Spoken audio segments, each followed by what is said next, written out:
నమస్కారం. నా న్యూస్ వార్తలకు స్వాగతం. ముందుగా వార్తల్లోని ముఖ్యాంశాలు. సందీప్ వంగ బిగ్గెస్ట్ స్టార్ వ్యాఖ్యల నేపథ్యంలో మారుతి స్పందన. జపాన్లో ప్రభాస్ కు విపరీతమైన ఫ్యాన్ ఫాలోయింగ్ ఉన్న వెల్లడి. ది రాజాసాబ్ అవుట్పుట్ పై దర్శకుడు మారుతి పూర్తి ధీమా. కామెడీ హారర్ జానర్ లో ప్రభాస్ ద్విపాత్రాభినయం. రాహుల్ గాంధీ పప్పు కాదు ముద్దపప్పు అని రేవంత్ రెడ్డి అన్నారన్న కేటీఆర్. ఇప్పుడు నేను ముద్దపప్పు అన్నానని చెప్పిన కేటీఆర్ రేవంత్ రెడ్డిని విమర్శించిన తర్వాత తనను అనాలన్న కేటీఆర్. జగన్ ఎన్ని ప్రయత్నాలు చేసినా అమరావతి ఆగదని స్పష్టం చేసిన మంత్రి నారాయణ. అవగాహన లేకుండా అమరావతిపై జగన్ అసత్య ఆరోపణలు చేస్తున్నారని విమర్శ. ఇలాగే మాట్లాడితే 11 సీట్లు కూడా సున్నా అవుతాయని హెచ్చరిక. 3 ఏళ్లలో ఐకానిక్ భవనాల నిర్మాణం పూర్తి చేస్తామని వెల్లడి. మేడారం జాతరకు ఆహ్వానం పలికేందుకు ఎర్రవెల్లికి చేరుకున్న మంత్రులు. బాగున్నారా అమ్మా అని పలకరించిన కేసీఆర్ మంత్రులకు అతిథి మర్యాదలతో పసుపు, కుంకుమ, చీర, తాంబూలాలతో కేసీఆర్ సత్కారం. అమరావతి 2వ దశ భూసేకరణపై వైఎస్ జగన్ తీవ్ర ఆగ్రహం. తొలి దశ భూములనే అభివృద్ది చేయలేదని విమర్శ. 50,000 ఎకరాలకి 1,00,000 కోట్లు ఎక్కడి నుంచి తెస్తారన్న ప్రశ్న. చంద్రబాబు ఆయన బినామీల కోసమే ఈ ప్లాన్ అని ఆరోపణ. తెలంగాణ నీటి హక్కుల విషయంలో బీజేపీకి ఎలాంటి పాత్ర లేదని భువనగిరి ఎంపీ చామల కిరణ్ కుమార్ రెడ్డి స్పష్టం చేశారు. తెలంగాణలో ఉన్న ప్రధాన ప్రాజెక్టులన్నీ కాంగ్రెస్ పాలనలోనే నిర్మితమయ్యాయని ఆయన గుర్తు చేశారు. గత 12 ఏళ్లుగా బీజేపీ కేవలం ప్రేక్షక పాత్రకే పరిమితమైందని విమర్శించారు. కృష్ణా, గోదావరి జలాల్లో తెలంగాణకు రావాల్సిన హక్కుల కోసం ప్రశ్నించిన ఏకైక పార్టీ కాంగ్రెస్ మాత్రమేనని పేర్కొన్నారు. కేంద్రంలో అధికారంలో ఉన్న బీజేపీ నీటి వివాదాల్లో తెలంగాణకు అనుకూలంగా ఒక్క నిర్ణయం కూడా తీసుకోలేదని ఆరోపించారు. బండి సంజయ్ చేస్తున్న వ్యాఖ్యలు వాస్తవాలకు విరుద్దమన్నారు. తెలంగాణ రైతుల ప్రయోజనాలే లక్ష్యంగా కాంగ్రెస్ పార్టీ నీటి పోరాటాన్ని కొనసాగిస్తుందని, అవసరమైతే మరింత బలంగా కేంద్రంపై ఒత్తిడి తెస్తామని చామల కిరణ్ కుమార్ రెడ్డి స్పష్టం చేశారు. తప్పు పడతలేదు. ఎందుకు పడతలేదు అంటే బండి సంజయ్ అన్న ఈ విభజన జరిగినప్పుడు గానీ అంతకుముందు గానీ కాంగ్రెస్ పార్టీ పాత్ర ఏందో ఆయనకు తెలియదు. ఎందుకంటే ఆయన కార్పొరేటర్ స్థాయిలో నుంచి పార్లమెంట్ స్థాయికి ఎదిగిరు. కాకపోతే ఆయన పార్లమెంట్కి వచ్చినాక జరిగినటువంటి పరిణామాల మీద ఆయనకు మంచి అవగాహన ఉండొచ్చు. కాంగ్రెస్ పార్టీ నాగార్జున సాగర్ కట్టింది, శ్రీశైలం కట్టింది, తర్వాత ఏదైతే ఖడెము లేదా గోదావరి బేసిన్ మీద కట్టిన ప్రాజెక్టులు కానీ లేదా కృష్ణా జలాల మీద కట్టిన ప్రాజెక్టులు కానీ కాంగ్రెస్ పార్టీ చేసినటువంటి పోరాటాలు కానీ ఈ రాష్ట్రంలో ఈ రోజు రైతులు ఏదైతే నీళ్లు చుక్క నీరు ఒక్క టీఎంసీ వాడుకుంటున్నా అది కాంగ్రెస్ హయాంలో కట్టిన ప్రాజెక్టులతోటే అని బండి సంజయ్ గారికి తెలిసినట్టుగా లేదు. ఈరోజు మనం తెలంగాణ 2014లో వచ్చిన తర్వాత ఇది 2026. ఈ 12 ఏళ్లలో కేవలం బీజేపీ ప్రేక్షక పాత్రనే ఈ రాష్ట్రంలో. దోచుకున్న సమయంలో చూచిరు తప్ప అప్పుడు జరుగుతున్నటువంటి కుటుంబ పాలనను దోపిడీని ఆపిన ప్రయత్నాలు లేవు. కాంగ్రెస్ ఓటు కేవలం సిరాచుక్క మాత్రమే కాదని, బాబాసాహెబ్ అంబేద్కర్ రచించిన రాజ్యాంగం మనకిచ్చిన అత్యంత శక్తివంతమైన ఆయుధమని ముఖ్యమంత్రి రేవంత్ రెడ్డి అన్నారు. స్వాతంత్ర్యం వచ్చిన వెంటనే కాంగ్రెస్ పార్టీ రాజ్యాంగ పరిషత్ను ఏర్పాటు చేసి దేశ భవిష్యత్తుకు బలమైన పునాది వేసిందని గుర్తు చేశారు. ప్రజాస్వామ్యం, హక్కులు, స్వేచ్ఛలు అన్నీ రాజ్యాంగం ద్వారానే సాధ్యమయ్యాయన్నారు. కానీ నేడు పవిత్ర రాజ్యాంగాన్ని మార్చి ప్రజల హక్కులను కాలరాయాలని బీజేపీ కుట్రలు చేస్తోందని తీవ్ర ఆరోపణలు చేశారు. రాజ్యాంగంపై దాడి చేస్తే కాంగ్రెస్ పార్టీ చూస్తూ ఊరుకోదన్నారు. ప్రజాస్వామ్యాన్ని కాపాడేందుకు ప్రతి పౌరుడు తన ఓటు విలువను గుర్తించాలన్నారు.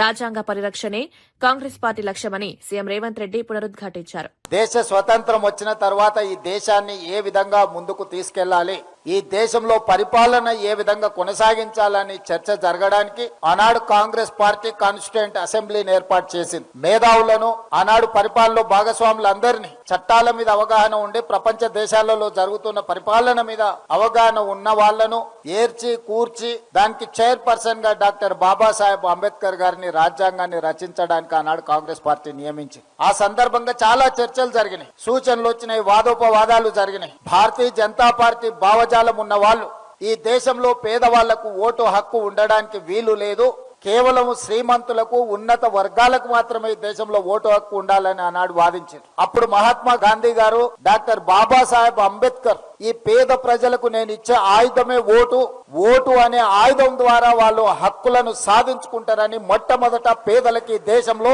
తమల్ని పరిపాలించడానికి అవసరమైన చట్టాలను శాసనాలను చేసే ప్రతినిధులను ప్రతి 5 సంవత్సరాలకు ఒక్కసారి ఎన్నుకునే అధికారము, ఆ అధికారమే ఓటు అనే ఆయుధాన్ని ఆనాడు పేదలకు భారతీయ జనతా పార్టీ పూర్వాశ్రమంలో ఉన్న జనసంఘ కావచ్చు, ఆ వాసనలో ఉన్న వాళ్ళ యొక్క ఆలోచనకు వ్యతిరేకంగా ఆనాడు కాంగ్రెస్ పార్టీ, మహాత్మా గాంధీ గారు, డాక్టర్ బాబాసాహెబ్ అంబేద్కర్ గారు పేదలకు ఓటు హక్కు ఇచ్చి ఈనాడు ఉన్న రాజ్యాంగాన్ని మనకిచ్చిండ్రు. ఆ రాజ్యాంగాన్ని 75 సంవత్సరాలు పూర్తి చేసుకుంటున్న సందర్భంలో 2024 పార్లమెంట్ ఎన్నికల సందర్భంగా నరేంద్ర మోడీ గారి నాయకత్వంలో ఈ పేద ప్రజలకు అనుకూలమైన, పేద ప్రజలకు హక్కు కల్పించిన, పేద ప్రజలకు భద్రత కల్పించిన రాజ్యాంగాన్ని మార్చడానికి కుట్ర చేసి 400 సీట్లు మాకు ఇవ్వండి, మేము నూతన పరిపాలన తీసుకొస్తామని చెప్పి భారతీయ జనతా పార్టీ మేడారం మహాజాతర నేపథ్యంలో మాజీ ముఖ్యమంత్రి కేసీఆర్ ను జాతరకు ఆహ్వానించినట్లు మంత్రులు కొండా సురేఖ, సీతక్క తెలిపారు.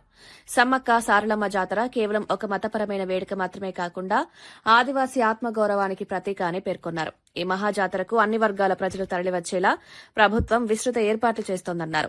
రాజకీయాలకు అతీతంగా అందరినీ జాతరకు ఆహ్వానించడమే తమ ఉద్దేశమన్నారు. కేసీఆర్ పాలనలోనూ మేడారం జాతరకు ప్రాధాన్యత ఇచ్చారని గుర్తు చేశారు. సాంప్రదాయాలు, సంస్కృతి పరిరక్షణలో భాగంగా ఈ ఆహ్వానమిచ్చామని తెలిపారు. భక్తుల సౌకర్యం, భద్రతే ప్రధాన లక్ష్యంగా జాతర నిర్వహిస్తామని మంత్రులు స్పష్టం చేశారు.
ప్రభుత్వ యూనివర్సిటీల భూములను ఇష్టానుసారంగా అమ్మేందుకు ప్రయత్నిస్తే సహించేది లేదని ఎమ్మెల్సీ దాసోజు శ్రవణ్ కుమార్ తీవ్రంగా హెచ్చరించారు. చేతగాకపోతే దిగిపోవాలని సీఎం రేవంత్ రెడ్డిని ఉద్దేశించి ఘాటుగా వ్యాఖ్యానించారు. యూనివర్సిటీలు భవిష్యత్ తరాల కోసం కేటాయించిన ఆస్తులని వాటిని అమ్మడం విద్యా వ్యవస్థను దెబ్బతీయడమే అన్నారు. ప్రభుత్వ నిర్ణయాలు పారదర్శకంగా ఉండాలని డిమాండ్ చేశారు. భూముల విక్రయాల పేరుతో కార్పొరేట్ ప్రయోజనాలకు ప్రభుత్వం తలవంచుతోందని ఆరోపించారు. విద్యారంగాన్ని పరిరక్షించాల్సిన బాధ్యత ప్రభుత్వంపై ఉందన్నారు. విద్యార్థులు, అధ్యాపకులు, ప్రజలు ఈ నిర్ణయాలపై అప్రమత్తంగా ఉండాలని పిలుపునిచ్చారు. అవసరమైతే ఈ అంశంపై ఉద్యమం చేపడతామని దాసోజు శ్రవణ్ స్పష్టం చేశారు. పార్లమెంట్ యాక్ట్ ద్వారా ఈ యొక్క యూనివర్సిటీని ఏర్పరిస్తే సరే, కారణాలు ఏమైనా 200 ఎకరాలు ఇచ్చిండ్రు. ఆ ఉన్న 200 ఎకరాలు 50 ఎకరాలు ఈ రియల్ ఎస్టేట్ మాఫియా కొట్టేయాలని చూస్తా ఉంది. ఇది ఎక్కడ న్యాయం అయితే చెప్పండి? యూనివర్సిటీస్కు ఎందుకు కావాలా ల్యాండ్? యూనివర్సిటీస్కు ల్యాండ్ ఎందుకు కావాలా? అక్కడ రీసెర్చ్ ఇన్స్టిట్యూషన్స్ పెంపొందించడం కోసం, ఫ్యాకల్టీ క్వార్టర్స్ కోసం, స్టూడెంట్స్ హాస్టల్స్ కోసం, లంగ్ స్పేస్ ఎక్కువ ఉండాలని చెప్పని, లో డెన్సిటీ విశ్వవిద్యాలయాల్లో ఉండాలని చెప్పని, ఒక ఫ్రీ అకాడమిక్ ఎన్విరాన్మెంట్ ఉండాలని చెప్పని, అంత పెద్ద భూమి ఉండాలని చెప్పని ఒక విజన్ ఉన్న వాళ్ళు, విజ్డమ్ ఉన్నటువంటి వాళ్ళు విశ్వవిద్యాలయాలకు భూములు ఇస్తారు. అట్లనే నిజాం ఇచ్చినా, హెచ్సియుకు భూములు ఇచ్చినా, మిగతా యూనివర్సిటీల్లో పెద్ద పెద్ద విస్తీర్ణం కలిగిన భూములు ఎందుకు ఇస్తారు అంటే భవిష్యత్ తరాల కోసం ఒక క్వాలిటీ అకాడమిక్ ఎన్వైరన్మెంట్ను క్రియేట్ చేయాలని చెప్పని భూములు ఇస్తారు. ఎక్కడ తలకమాసిన వారం అండి, భూములన్నీ అమ్మకదొబ్బుతా ఉన్నాడు. ఎక్కడెక్కడో దూరంగా తీసుకుపోయి నువ్వు కావాలంటే ఇంకేదైనా భూములు అమ్ముకుంటే అమ్ముకో. కానీ విశ్వవిద్యాలయాలకు సంబంధించిన భూములు అమ్మడం అంటే దిస్ ఇస్ క్యాలస్నెస్, ఇర్రెస్పాన్సిబిలిటీ, బాధ్యత రాహిత్యం. ఇవాళ మౌలానా అబుల్ కలాం ఆజాద్ యూనివర్సిటీలో దాదాపు 38 డిపార్ట్మెంట్లు ఉన్నాయి. అక్కడ ఇవాళ 28 డిపార్ట్మెంట్లు ఉన్నాయి. 7,000 మంది విద్యార్థులు అక్కడ చదువుకుంటున్నారు. దాదాపు 3 లక్షల మంది విద్యార్థులు డిస్టెన్స్ ఎడ్యుకేషన్ చదువుతున్నారు. అక్కడ ఫ్యాకల్టీ క్వార్టర్స్ ఉన్నాయి, స్టూడెంట్ హాస్టల్స్ ఉన్నాయి. ఉర్దూ యూనివర్సిటీ. పొద్దున్న లేస్తే ముస్లింల ఓట్లు కావాలంటారు. పొద్దున్న లేస్తే ముస్లింల ఓట్లు కావాలా, మేము సెక్యులర్, మేమే తరఫ్దారులం అని చెప్పని నాటకాలు ఆడతాడు రేవంత్ రెడ్డి గారు, లేకపోతే ప్రభుత్వ పెద్దలు. మరి అలా మొత్తం సౌత్ ఇండియాలో ఉన్నటువంటి ఒక ఏకైక Urdu university is Maulana Azad university. దాన్ని నాశనం చేయాలని ప్రయత్నం చేస్తా ఉన్నావు. ఆ 50 ఎకరాల అన్యూటిలైజ్డ్ ప్లేస్ అని ఏదైతే రేవంత్ రెడ్డి గారు భావిస్తూ ముద్ర వేసి గద్దలెక్క తన్నుకపోవాలని ప్రయత్నం చేస్తున్న భూమి ఒక మహిళా ఐఏఎస్ అధికారిని మంత్రి వేధిస్తున్నారన్న వార్తలపై బీఆర్ఎస్ ప్రధాన కార్యదర్శి ఆర్ఎస్ ప్రవీణ్ కుమార్ తీవ్రంగా స్పందించారు. కేసీఆర్ పాలనలో మహిళలకు గౌరవం ఇచ్చి షీవ్ టీమ్స్ ద్వారా భద్రత కల్పించామని గుర్తు చేశారు. అలాంటి తెలంగాణలో కాంగ్రెస్ పాలనలో మంత్రులే మహిళలను అసభ్యంగా వేధించే స్థాయికి పాలన దిగజారిందని ఆరోపించారు. మహిళల భద్రతపై ప్రభుత్వం పూర్తి స్థాయిలో విఫలమైందన్నారు. ఈ ఆరోపణలపై తక్షణమే స్వతంత్ర విచారణ జరపాలని డిమాండ్ చేశారు. మహిళా అధికారులకే రక్షణ లేకపోతే సాధారణ మహిళల పరిస్థితి ఏంటని ప్రశ్నించారు. మహిళల హక్కులు, గౌరవం కోసం బీఆర్ఎస్ పోరాటం కొనసాగిస్తుందని ప్రవీణ్ కుమార్ స్పష్టం చేశారు. ఎవరికి వ్యతిరేకంగా? ప్రభాకర్ రావు గారికి వ్యతిరేకంగా, మిగతా వాళ్ళందరికీ వ్యతిరేకంగా. అంటే అసలు ఈ క్రిమినల్స్ను వాడుకునే సంస్కృతి పోలీస్ డిపార్ట్మెంట్లో ఎక్కడి నుంచి వచ్చింది? అది కూడా సాక్షాత్తు ఒక ముఖ్యమంత్రి గారిని ఇరికించడానికి, ఇద్దరు సీనియర్ మాజీ మంత్రులను ఇరికించడానికి సిట్టింగ్ ఎమ్మెల్యేలు, తెలంగాణ కోసం 14 సంవత్సరాలు పోరాడిన వ్యక్తులు, వీళ్ళని ఇరికించడం కోసం మీరు క్రిమినల్స్ను వాడుకుంటారా?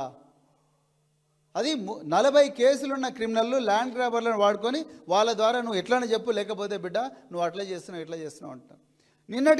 మొన్న ఎమ్మెల్సీ నవీన్ కుమార్ గారిని పిలిచిన, ఆయన పాపం ఒక్క కేసు కూడా లేదు, ఆయన పని ఆయన చేసుకుంటున్నాడు. ఆయనను 70 సంవత్సరాలు ఉండే వాళ్ళ ఫాదర్ మీద కూడా నోటీస్ ఇచ్చిండ్రు. ఏందండి ఇక్కడ పోతుంది అసలు ఇన్వెస్టిగేషన్? ప్రభాకర్ రావు గారి అబ్బాయి నిశాంత్ అని ఉంటాడు, ఆ పిల్లగాని మీద కూడా నువ్వు వస్తావా రావా అని చెప్పి 9 గంటల ఇన్వెస్టిగేషన్. దాని తర్వాత మళ్ళీ వాళ్ళ ఫ్రెండ్స్ ఉంటే వాళ్ళని కూడా పిలిపించి వాళ్ళతో ఇంట్రాగేషను. తర్వాత రిటైర్డ్ ఆఫీసర్లు ఎవరైనా ఉంటే retired IAS officer, retired IPS officer అందరూ పిలిపించి మీరు స్టేట్మెంట్ ఇస్తారా అయ్యారా అని బెదిరింపులు. అదేవిధంగా ప్రభాకర్ రావుతో పనిచేసిన కానిస్టేబుల్స్, హోంగార్డ్స్ ఎవరైనా ఉంటే వాళ్ళ డ్రైవర్స్ ఉంటే వాళ్ళని కూడా పిలిపించి బిడ్డ మీరు ఇస్తారా అయ్యారా స్టేట్మెంట్లో అని బెదిరింపులు. ఒకవేళ ట్యాపింగ్లో ఏవైనా అక్రమాలు జరిగి ఉంటే దాని మీద చట్టబద్ధంగా యాక్షన్ తీసుకోమని మేమే చెప్తున్నాం కదా. మేము ఇప్పుడు కాదన్నామా? Tapping is allowed by law. చట్ట ప్రకారం ట్యాపింగ్ చేయొచ్చు. భారత ప్రభుత్వం చేస్తుంది, రాష్ట్ర ప్రభుత్వాలు చేస్తాయి, చట్టమే చెప్తున్నది. ఒకవేళ దాన్ని వాడుకొని ఎవరైనా దందాలు చేసినా, లేకపోతే ఎవరైనా బెదిరింపులు చేసినా, ప్రైవేట్గా లబ్ధి పొందినా అది నేరం. దాని ప్రకారం మీరు ఐటీ యాక్ట్ కింద కేసు బుక్ చేయండి, వాళ్ళ మీద చట్ట ప్రకారం చర్యలు తీసుకోండి. ఇప్పుడు దాని కింద నువ్వు ఆ విధంగా చేసినా కూడా 3 సంవత్సరాల కన్నా ఎక్కువగా శిక్షలు లేవు ఐటీ యాక్ట్ ప్రకారం. ఈ శిక్షలు లేవని తెలివిగా రేవంత్ రెడ్డి ప్రభుత్వం ఏం చేసిందా అంటే వీళ్ళను సైబర్ టెర్రరిస్టులుగా తీర్చిదిద్దిండ్రు. సైబర్ టెర్రరిస్టులుగా నింద మోపిండ్రు. ఎవరి మీద? ఇగో ఈయన మీద. ఈయన సైబర్ టెర్రరిస్ట్ అంట. తెలంగాణ ప్రజలు చూడాలి. ఈయన cyber terrorist. 66F IT act ప్రకారం ఈయన సైబర్ టెర్రరిస్టు. దేశం కోసం ఎంతో త్యాగం చేసి అనారోగ్యంగా ఉన్నా కూడా పనిచేసిన ఇతను ఇప్పుడున్న డీజీపీ గారి దగ్గర పనిచేసిండు, అంతకుముందు మహేందర్ రెడ్డి గారి దగ్గర పనిచేసిండు, చంద్రబాబు నాయుడు గారు ముఖ్యమంత్రిగా ఉన్నప్పుడు పనిచేసిండ్రు, అదేవిధంగా కిరణ్ కుమార్ రెడ్డి గారు ఉన్నప్పుడు పనిచేసిండ్రు, కేసీఆర్ గారి దగ్గర పనిచేసిండ్రు. ఇంతమంది దగ్గర పనిచేసిన ఈయన ఎన్నో పథకాలు సాధించిన సైబర్ టెర్రరిస్ట్ అంట. A1. అసలు సైబర్ టెర్రరిజం అంటే ఏంటి? ఈ దేశంలో నెట్వర్క్, రైల్వే నెట్వర్క్ కావచ్చు, ఎయిర్లైన్స్ నెట్వర్క్ కావచ్చు, లేకపోతే గవర్నమెంట్ వెబ్సైట్స్ కావచ్చు, గవర్నమెంట్ డేటా సెంటర్స్ కావచ్చు, NIC డేటా సెంటర్స్ కావచ్చు, పవర్ గ్రిడ్స్ కావచ్చు, రోడ్ నెట్వర్క్స్ కావచ్చు, టాల్ గేట్స్ కావచ్చు, ఇంకేమైనా హాస్పిటల్ నెట్వర్క్స్ కావచ్చు, వీటన్నిటినీ హ్యాక్ చేస్తే అది సైబర్ టెర్రరిజం అవుతుంది. ఆ నెట్వర్క్స్ని డిస్ట్రాయ్ చేస్తే సైబర్ టెర్రరిజం అవుతుంది. డేటా సెంటర్లను డిస్ట్రాయ్ చేస్తే సైబర్ టెర్రరిజం అవుతుంది. బ్యాంకులను డిస్ట్రాయ్ చేస్తే సైబర్ టెర్రరిజం అవుతుంది. ఈయన దేశాన్ని రక్షించిండండి. ఇతను దేశాన్ని రక్షించిండు. ఈయన చేసిన నేరం ఎంత ఏందా అంటే ఇప్పుడు ఆయన నోటి ద్వారా కేసీఆర్ గారి పేరు రావట్లేదు, అందుకొరకు కేసీఆర్ గారి పేరు రావాలి, హరీష్ రావు గారి పేరు రావాలి, కేటీఆర్ గారి పేరు రావాలి, అర్జెంటుగా వాళ్ళని జైల్లో పెట్టాలి. అది రేవంత్ రెడ్డి గారు ప్రతీకార వంచతోని రగిలిపోతా ఉన్నారు. అందుకొరకే అప్పుల అంశంలో ఎన్నికల ముందు నుంచి ఇప్పటి వరకు చంద్రబాబు నాయుడు అబద్దాలు చెప్తున్నారని వైఎస్సార్సీపీ అధ్యక్షుడు వైఎస్ జగన్ తీవ్రంగా విమర్శించారు. తాము ప్రతి సంవత్సరం సంక్షేమ క్యాలెండర్ విడుదల చేస్తే చంద్రబాబు మాత్రం అప్పులు తెచ్చుకోవడానికి క్యాలెండర్ విడుదల చేస్తున్నారని ఎద్దేవా చేశారు. కూటమి ప్రభుత్వం అధికారంలోకి వచ్చిన తర్వాత ప్రజలకి బాదుడే బాదుడు పెరిగిందన్నారు. ఖజానాకు రావాల్సిన నిధులు ప్రజల సంక్షేమానికి ఉపయోగపడకుండా కూటమి నేతల జేబుల్లోకి వెళ్తున్నాయని ఆరోపించారు. గత వైఎస్సార్సీపీ పాలనలో సంక్షేమ పథకాలు నేరుగా ప్రజలకు అందాయని గుర్తు చేశారు. కానీ ప్రస్తుతం అప్పుల పేరుతో ప్రజలను భయపెడుతూ పాలన సాగిస్తున్నారని విమర్శించారు. ప్రజలు నిజాలను గుర్తించి తగిన సమయంలో సమాధానం చెప్తారని జగన్ స్పష్టం చేశారు. లేదు, పైగా వైఎస్ఆర్సీపీ ప్రభుత్వంలో అమలవుతా ఉన్న స్కీములన్నీ రద్దు, పైగా ఫీజు రీయింబర్స్మెంట్ దిక్కులేదు, విద్యా దీవెన వసతి దీవెన గాలికి ఎగిరిపోయింది, పైగా ఆరోగ్యశ్రీ గాలికి ఎగిరిపోయింది, రైతులకు దిక్కు లేదు, చదువుకుంటున్న పిల్లలకు దిక్కు లేదు, అక్క చెల్లెమ్మలకు దిక్కు లేదు, ఉద్యోగులకు దిక్కు లేదు. ఉద్యోగులకు కూడా దాదాపు 30,000 కోట్లు బకాయిలు, 4 డిఏలు పెండింగ్, పిఆర్సీ లేదు, ఐఆర్ లేదు, సరెండర్ లీవుల గురించి దీని గురించి అసలు చెప్పాల్సిన పనుల. మరోవైపు ప్రజల మీద విపరీతంగా బాధుడే బాధుడు. 29/11/2024 9,412 కోట్లు బాధుడు. FPPCA true up order dated 29/11/2024. FPPCA true up order dated 25/10/2024 మరో 6,072 కోట్లు. FPPCA true up order dated 27/9/2025 మరో 1,863 కోట్లు. Provisional FPPCA charges during this financial year 0.04 paise per kilowatt hour estimated మరో 2,787 కోట్లు. ఈ 2 ఏళ్ల కాలంలోనే చంద్రబాబు నాయుడు గారు 20,135 కోట్ల రూపాయల ఎలక్ట్రిసిటీ ఛార్జెస్ బాధుడే బాధుడు. రిజిస్ట్రేషన్ ఛార్జీలు 50% పెంచినాడు. భూములు కొనాలంటే షాక్ కొట్టించే పరిస్థితి. గ్రామాల్లో ప్రజలు త్రాగునీటి పైన ఛార్జీలు వసూలు చేస్తా ఉన్నారు. లేటెస్ట్ గా వెహికల్స్ మీద రోడ్ సెస్ అంట. అక్కడేమో జీఎస్టీ తగ్గించింది కేంద్ర ప్రభుత్వం, ఇక్కడ చూస్తే అక్కడ తగ్గింది కాస్త ఈయన రీస్టోర్ చేస్తూ రోడ్ సెస్ అంటున్నాడు. కొత్తగా వెహికల్స్ కొన్నోడు రోడ్ సెస్ కట్టాలంట, అక్కడ తగ్గించింది ఇక్కడ వీళ్ళు పెంచేసినారు. అన్ని రకాల రోడ్లకు టోల్ గేట్లు పెట్టి వసూలు చేయడం ఒక వడ్డనైతే, మరో రూపంలో రోడ్ సెస్ పేరిట వాహనాల మీద వడ్డిస్తా ఉన్నారు. రాష్ట్రంలో జరుగుతూ ఉంది. మరోవైపు రాష్ట్రానికి రావాల్సిన ఆదాయాలు రావడంలా, రాష్ట్రానికి రావాల్సిన ఖజానాకు రావాల్సిన డబ్బులు ఖజానాకు రావడంలా ఇలా జోబిల్లేకపోతాం. అందుకనే రాష్ట్ర ఆదాయాలు తగ్గుతూ ఉన్నాయి. ఇసుక స్కామే, మట్టి స్కామే, సిలికా స్కామే, క్వాడ్స్ స్కామే, లాటరైట్ స్కామే. రాష్ట్రంలో పెద్ద ఎత్తున గ్రామంలో కనిపించే విధంగా లిక్కర్ మాఫియా, అధిక ధరలకు పీపీఏలు చేసుకుంటూ స్కాములు, కమిషన్లు, ఎక్కడ చూసినా ప్యాకెట్ క్లబ్బులు, ఏ ఊళ్ళో చూసినా రేషన్ మాఫియా. ఈరోజు రాష్ట్రంలో చెప్తా ఉన్నాం, కింద నుంచి పైదాకా ఏ పని కావాలన్నా కూడా. అమరావతి ఆవకాయ ఫెస్టివల్లో ముఖ్యమంత్రి నారా చంద్రబాబు నాయుడు పాల్గొనడం రాజకీయంగా ప్రాధాన్యం సంతరించుకుంది. ఆంధ్రప్రదేశ్ సాంప్రదాయ వంటకాల్లో ఆవకాయకున్న ప్రత్యేకతను ప్రపంచానికి చాటడమే ఈ ఫెస్టివల్ ఉద్దేశమని నిర్వాహకులు తెలిపారు. స్థానిక రైతులు, స్వయం సహాయక బృందాలు తయారు చేసిన వివిధ రకాల ఆవకాయలు ప్రదర్శనలో ఉంచారు. సీఎం చంద్రబాబు రైతులు, మహిళా సంఘాల సభ్యులతో మమేకమై మాట్లాడారు. గ్రామీణ ఆర్థిక వ్యవస్థ బలోపేతానికి ఇలాంటి ఉత్సవాలు దోహదపడతాయని పేర్కొన్నారు. ఆహార సంస్కృతి ద్వారా పర్యాటకాన్ని అభివృద్ది చేయాలని ప్రభుత్వ ఆలోచనలో భాగంగానే ఈ కార్యక్రమం నిర్వహిస్తున్నామన్నారు. అమరావతి ప్రాంతానికి ఇది మంచి గుర్తింపుగా మారుతుందని స్థానికులు అభిప్రాయపడ్డారు.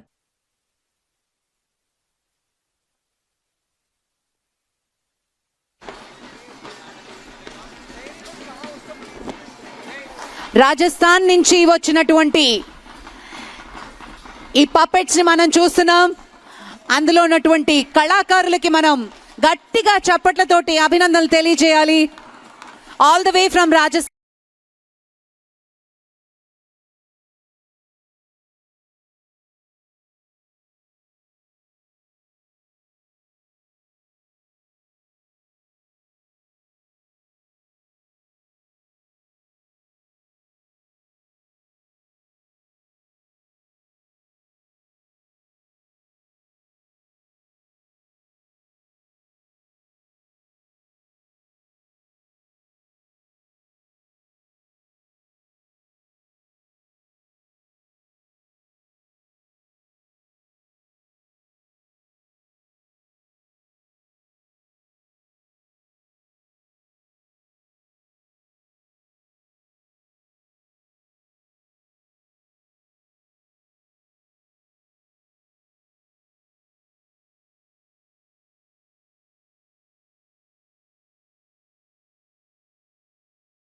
ప్రభుత్వ పాఠశాలల్లో విద్యార్థులకు నాణ్యమైన బ్రేక్ఫాస్ట్, లంచ్ అందించే అంశంపై ముఖ్యమంత్రి విస్తృత స్థాయి సమీక్ష నిర్వహించారు. ఈ కార్యక్రమానికి అవసరమైన మౌలిక వసతులపై అధికారులు వివరాలు సమర్పించారు. ప్రతి 2 నియోజకవర్గాలకు ఒక సెంట్రలైజ్డ్ కిచెన్ ఏర్పాటు చేయాలని సీఎం సూచించారు. దీని ద్వారా ఆహార నాణ్యత, పరిశుభ్రత మరింత మెరుగుపడుతుందన్నారు. సెంట్రలైజ్డ్ కిచెన్లో సోలార్ కిచెన్స్ ఏర్పాటు చేసే అవకాశాన్ని కూడా పరిశీలించాలని ఆదేశించారు. Young India integrated residential schools నిర్మాణ పనులు వేగంగా పూర్తి చేయాలని, ఇందుకు బడ్జెట్ కేటాయింపుల్లో ప్రాధాన్యత ఇవ్వాలని సూచించారు. విద్యార్థుల ఆరోగ్యం, పోషణపై ప్రభుత్వం ప్రత్యేక శ్రద్ధ తీసుకుంటుందని సీఎం స్పష్టం చేశారు.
రాహుల్ గాంధీపై చేసిన వ్యాఖ్యలపై కేటీఆర్ మరోసారి వివరణ ఇచ్చారు.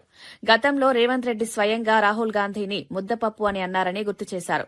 తాను అదే పదాన్ని ఉపయోగిస్తే కాంగ్రెస్ నేతలు తనపై దాడి చేస్తున్నారని విమర్శించారు. ముందు రేవంత్ రెడ్డిపై ఎందుకు స్పందించలేదని ప్రశ్నించారు. రాజకీయాల్లో డబుల్ స్టాండర్డ్స్ పాటిస్తున్నారని ఆరోపించారు. తన వ్యాఖ్యలను వక్రీకరించి రాజకీయ లబ్ది పొందాలని కాంగ్రెస్ ప్రయత్నిస్తోందన్నారు. ప్రజలు ఈ వాస్తవాలను గమనిస్తున్నారన్నారు. అసలు సమస్యలపై చర్చకు రాకుండా వ్యక్తిగత వ్యాఖ్యలపై రాజకీయం చేయడం సరైంది కాదని కేటీఆర్ అభిప్రాయపడ్డారు.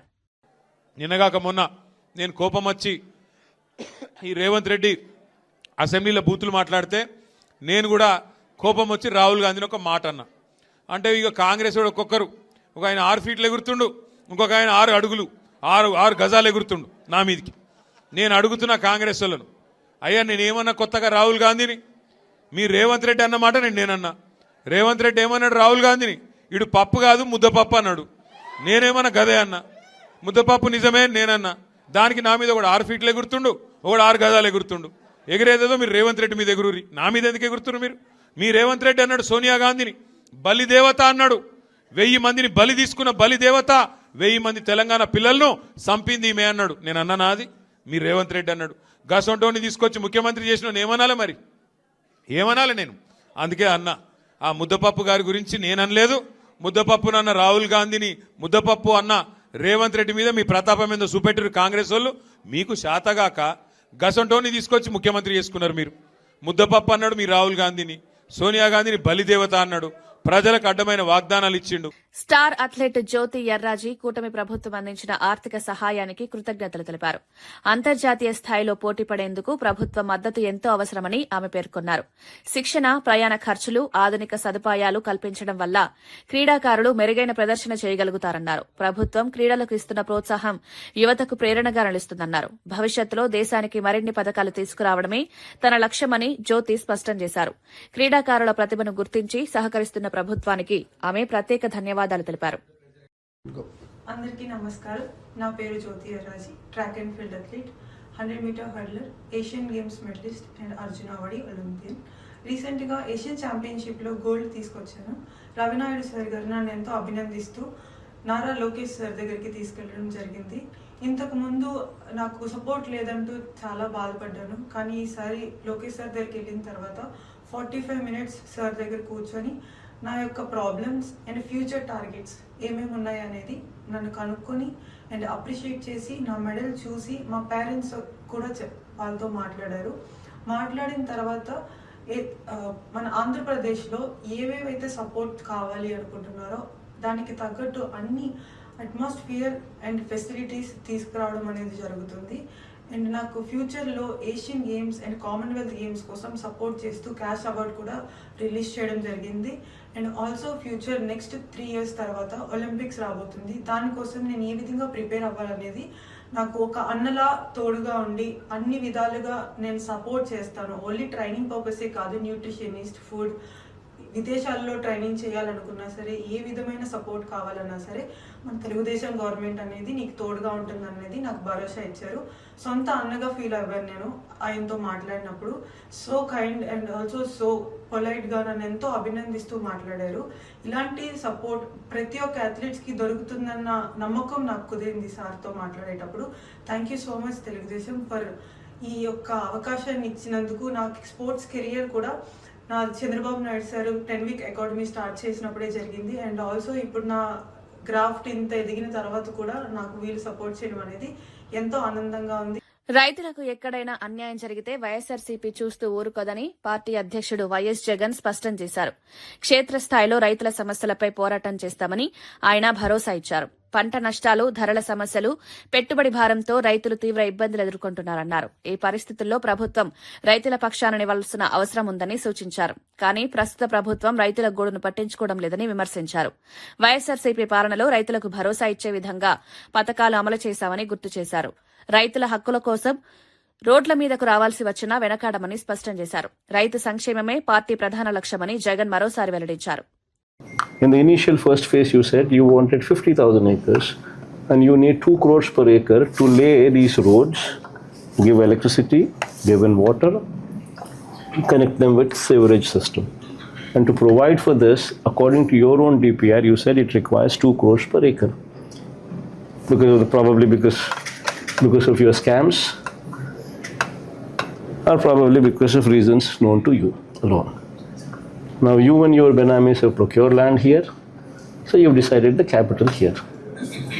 Now for 50,000 acres, at the rate of 2 crores per acre according to your own DPR, it costs 1 lakh crores. Now this 1 lakh crores, God knows when it's going to come, God knows how it's going to come. Now, forget about that aspect. Now you want to add one more 50,000 acres of land. You want to add another 50,000 acres of land, which costs you another 1 lakh crores. So you're actually talking about 2 lakh crores requirement, 1 lakh acres of land you want to develop. What kind of insanity is this when the first 50,000 acres itself is not developed?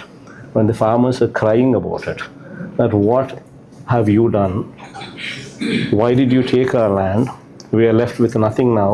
And there is no development also because of 1 lakh crores that is required to lay the roads, to lay the drainage, to lay the current, to lay the sewerage. So this is the situation there. You're talking about acquiring another 50,000 acres. So the రాజధాని అమరావతి నిర్మాణం ఎన్ని ప్రయత్నాలు చేసినా ఆగదని పురపాలక శాఖ మంత్రి నారాయణ స్పష్టం చేశారు. అమరావతిపై అవగాహన లేకుండా జగన్ వ్యాఖ్యలు చేస్తున్నారని ఆయన మండిపడ్డారు. రాజధాని అంశాన్ని ఆ రాజకీయ లబ్ది కోసం వాడుకోవడం సరికాదన్నారు. అమరావతి నిర్మాణం రాష్ట భవిష్యత్తుతో ముడిపడి ఉందని పేర్కొన్నారు. గతంలో అమరావతిపై ప్రజల్లో గందరగోళం సృష్టించే ప్రయత్నాలు జరిగాయని విమర్శించారు. ప్రస్తుతం ప్రభుత్వం స్పష్టమైన ప్రణాళికతో ముందుకు వెళ్తోందన్నారు. మౌలిక వసతులు, రహదారులు, ప్రభుత్వ భవనాల నిర్మాణం వేగంగా సాగుతుందన్నారు. అమరావతిపై చేసిన తప్పుడు ఆరోపణలను ప్రజలు నమ్మరని మంత్రి నారాయణ స్పష్టం చేశారు. రివర్ బేసిన్ పక్కన ఎలా కడతారు, నదీ గర్భంలో ఎక్కడ కడుతున్నామండి? చాలా క్లియర్గా ఇక్కడ అమరావతి క్యాపిటల్ సిటీ కట్టేటప్పుడు ఇరిగేషన్ వాళ్ళతో, ఇరిగేషన్ సెక్రటరీ, కన్సర్న్ డిపార్ట్మెంట్ వాళ్ళతోనూ మా వాళ్ళు కోఆర్డినేట్ చేసుకొని నది వెడల్పు ఎంత, నది కోర్స్ ఎంత, కోర్స్ ఎంత, దాని యొక్క బండ్ ఆల్రెడీ బండ్ ఉంది, బండ్ రోడ్డు, ఆ బండ్ రోడ్డు ఎంత, ఇవన్నీ చేసి ఈరోజు వరకు బండ్ రోడ్డు టేకప్ చేయలేదు. ఎందుకు టేకప్ చేయలేదు తెలుసా? మేము ఇరిగేషన్ వాళ్ళతో మాట్లాడుతున్నాం. బండ్ రోడ్డు ఒక్కటి మిగిలిపోయింది, టెండర్ పిలవాల్సింది. అది ఎందుకు పిలవలేదంటే వాళ్ళతో అనేక దఫాలు మాట్లాడుతున్నాం. నది లోపల ఏదైతే అసైన్మెంట్ ల్యాండ్స్ లాంటివి ఉన్నాయో వాటిని కూడా ల్యాండ్ పుల్లింగ్ అప్పుడు తీసుకున్నాం. ఆడ కడతామని అనుకుని ఉంటారు బహుశా, నాకు తెలిసి. అక్కడ కట్టరు. అక్కడ ఎటువంటి పరిస్థితుల్లో కూడా కట్టడానికి లేదు. బహుశా ల్యాండ్ తీసుకున్నాం కాబట్టి అందుకని ఈ మధ్య దాన్ని ఆపాం. ఆ రోజు అధికారులు దాని ల్యాండ్ పూలింగ్లో తీసుకుంటే వాళ్ళకి ఈ మధ్య యాక్చువల్గా ఏదైతే ల్యాండ్ పూలింగ్కి ఇస్తామని చెప్పామో అది ఇవ్వకుంటే వాళ్ళు ఈ మధ్య అంతా రిప్రజెంటేషన్ చేసి ముఖ్యమంత్రి గారికి మాకు చెప్తే ఒకసారి మాట చెప్పాం కాబట్టి వాళ్ళకి ఇచ్చేస్తామని యాక్చువల్గా ఇచ్చేయమని సీఎం గారు చెప్పారు. ఆడ కన్స్ట్రక్షన్స్ కట్టకూడదు, అది మాకు తెలుసు చాలా క్లియర్గా. నదీ గర్భంలో ఎక్కడ కట్టడంలా, నదీ గర్భంలో ఎక్కడ కట్టాలా, కానీ ప్రజలకి నదీ గర్భంలో కడుతున్నారు, కోర్టుకు వేయాలా? ఏందండి ఇది? ఒక నాయకుడిగా ఒక ముఖ్యమంత్రిగా పనిచేసిన వాళ్ళు అదే చెప్పేది, దాని మీద స్టడీ చేసి చేయాలి. కానీ ఎక్కడ కడుతున్నారు, ఏంది, దాని మాస్టర్ ప్లాన్ ఏంది, ఎలా ప్లాట్లు అలాట్ చేశారు, ఏ ఏరియాలో అలాట్ చేశారు అనేది డిస్కషన్ ఏమీ లేకుండా విడివి జ్ఞానంతో ఈ విధంగా మాట్లాడదు తప్పు. అదే తెలుసుకోవాలా, యాక్చువల్గా రివర్ బెడ్ అంటే ఏంది, రివర్ బేసిన్ అంటే కూడా తెలుసుకోవాలి. అందుకే అదే చెప్పింది, స్టడీ చేయాలంటా. ప్రభాస్ నటిస్తున్న స్పిరిట్ సినిమాకు సంబంధించిన పోస్టర్పై సోషల్ మీడియాలో జరిగిన చర్చకు దర్శకుడు సందీప్ రెడ్డి వంగా స్పందించారు. ప్రభాస్ ను బాహుబలి తర్వాత ఎలా ప్రజెంట్ చేయాలా అనే అంశంపై చాలా ఆలోచించి ప్రస్తుత లుక్ ను ఎంపిక చేశామన్నారు. పోస్టర్లో ప్రభాస్ చేతిలో ఉన్నది గ్లాస్ కాదని 1 లీటర్ బాటిల్ అని స్పష్టం చేశారు. కానీ అది గ్లాస్ లా కనిపించడంతో అనవసర చర్చ మొదలైందన్నారు. పోస్టర్లో తెలుపు రంగు ఎక్కువగా హైలైట్ కావడం వల్ల ఆ బాటిల్ అందరి దృష్టిని ఆకర్షించిందన్నారు. ఈ లుక్ కథకు అనుగుణంగా ఉంటుందని, సినిమాలో పాత్రను బలంగా చూపించేందుకు ఇలా డిజైన్ చేశామన్నారు. ప్రేక్షకులు కథను చూసిన తర్వాత స్పష్టత వస్తుందని వంగా అన్నారు. Ask about spirit. That's a 1 liter bottle. 1 liter bottle, looking like a glass itself. Yeah. इनके हाथ में वो glass लग रहा है. It's a bottle. Yeah. It's all. I think it's a 1 liter bottle. Nice, good size. Yeah.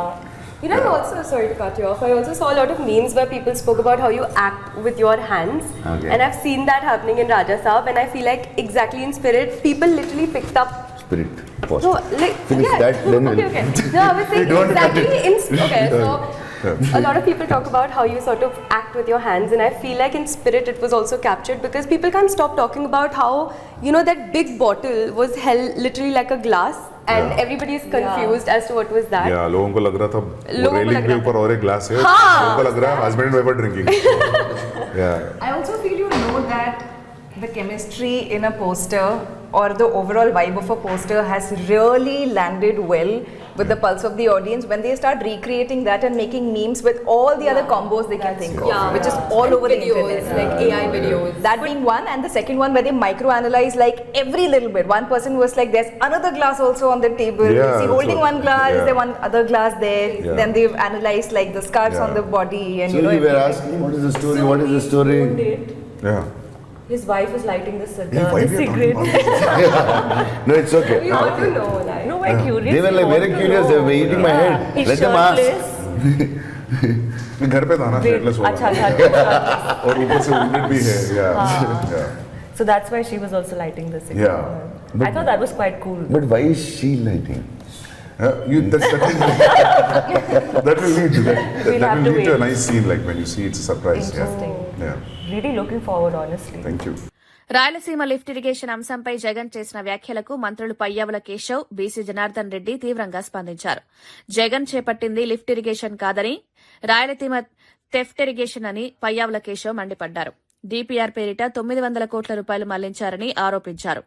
ఒకసారి lift scheme అని, మరోసారి చెన్నైకి తాగునీరిచ్చే స్కీమ్ అని జగన్ విభిన్న ప్రకటనలు చేశారని విమర్శించారు.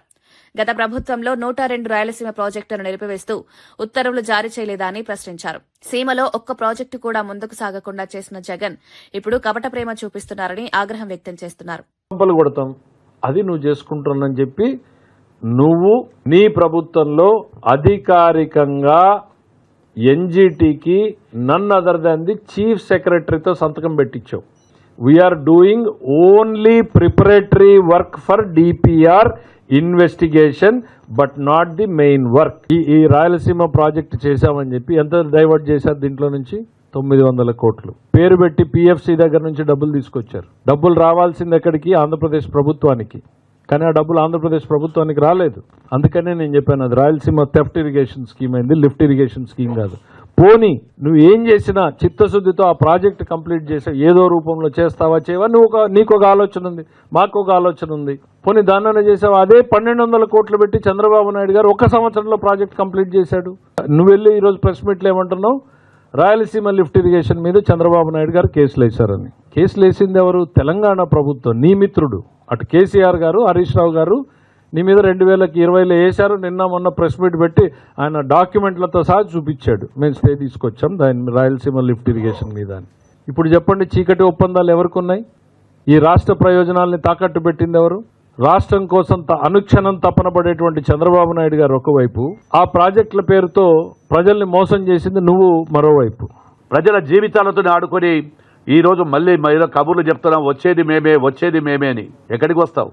పంపించారు నీకు. వైనాట్ 175 నుంచి ఎక్కడికి తీసుకొచ్చారు? 11కి తీసుకొచ్చారు. ఇదే విధంగా ఇప్పటికైనా ఆఖరికి అసెంబ్లీకి రాకుండా పారిపోయారు. అసెంబ్లీలో మీకు బాధ్యత లేదా? మళ్ళీ వచ్చి మాట్లాడండి రాయలసీమ మీద. అసెంబ్లీలో చర్చ మొదలు పెడదాం. పంపించు మీ ఎమ్మెల్యేలను, నువ్వు రా.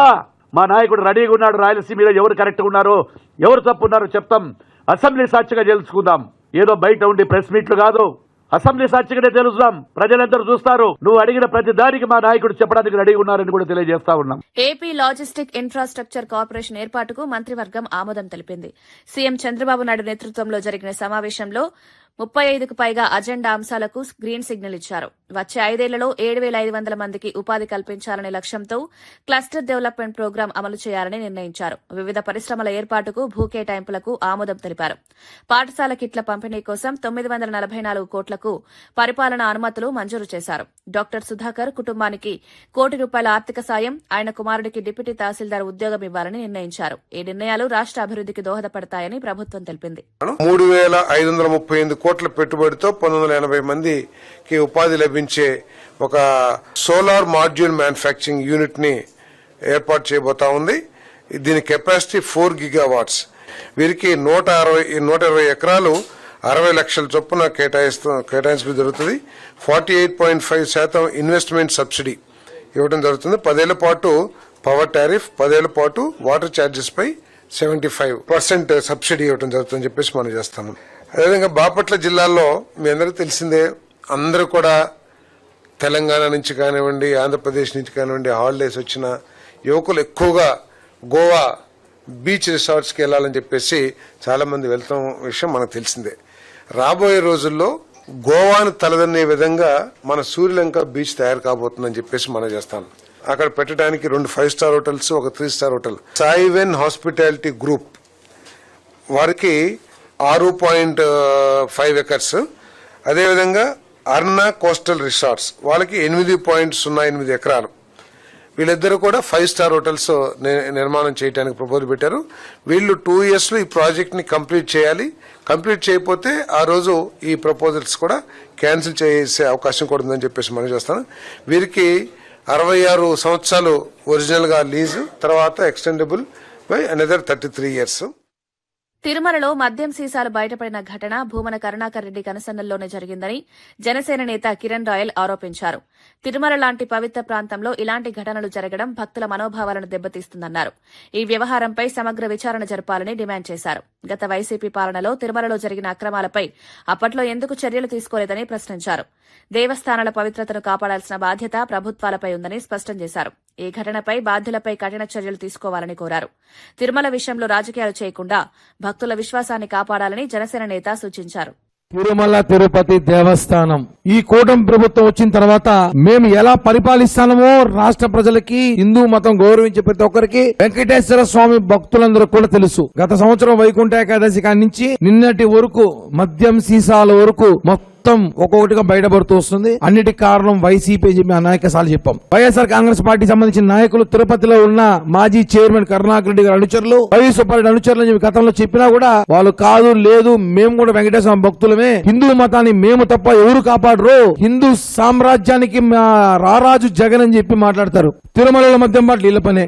ఒకళ్ళు ప్రెస్ క్లబ్ కింద తాగి ఊగుతాడు, కక్కుతాడు, వాడు మీ మనుషులుడే. కొండపైన మటన్ చికెన్ తినే వాళ్ళకి మీరే సప్లై చేస్తారు, అది మీ మనుషులే. మేము తప్పు చెయ్యం, తప్పు చేయనీయం. వార్తలు ముగించే ముందు ముఖ్యాంశాలు మరోసారి. సందీప్ వంగ బిగ్గెస్ట్ స్టార్ వ్యాఖ్యల నేపథ్యంలో మారుతి స్పందన. జపాన్లో ప్రభాస్ కు విపరీతమైన ఫ్యాన్ ఫాలోయింగ్ ఉన్న వెల్లడి. ది రాజాసాబ్ అవుట్పుట్ పై దర్శకుడు మారుతి పూర్తి ధీమా. కామెడీ హారర్ జానర్ లో ప్రభాస్ ద్విపాత్రాభినయం.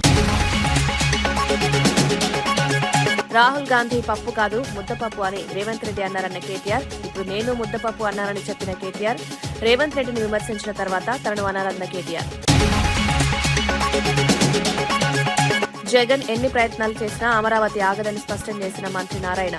అవగాహన లేకుండా అమరావతిపై జగన్ అసత్య ఆరోపణలు చేస్తున్నారని విమర్శ. ఇలాగే మాట్లాడితే 11 సీట్లు కూడా సున్నా అవుతాయని హెచ్చరిక. 3 ఏళ్లలో ఐకానిక్ భవనాల నిర్మాణం పూర్తి చేస్తామని వెల్లడి. మేడారం జాతరకు ఆహ్వానం పలికేందుకు ఎర్రవెల్లికి చేరుకున్న మంత్రులు. బాగున్నారా అమ్మా అని పలకరించిన కేసీఆర్ మంత్రులకు అతిథి మర్యాదలతో పసుపు, కుంకుమ, చీర, తాంబూలాలతో కేసీఆర్ సత్కారం. అమరావతి 2వ దశ భూసేకరణపై వైఎస్ జగన్ తీవ్ర ఆగ్రహం. తొలి దశ భూములనే అభివృద్ధి చేయలేదని విమర్శ. 50,000 ఎకరాలకి 1,00,000 కోట్లు ఎక్కడి నుంచి తెస్తారన్న ప్రశ్న. చంద్రబాబు ఆయన బినామీల కోసమే ఈ ప్లాన్ అని ఆరోపణ. ఇవి ఈనాటి వార్తా విశేషాలు. మరో బులెటిన్లో మళ్ళీ కలుద్దాం. నమస్కారం.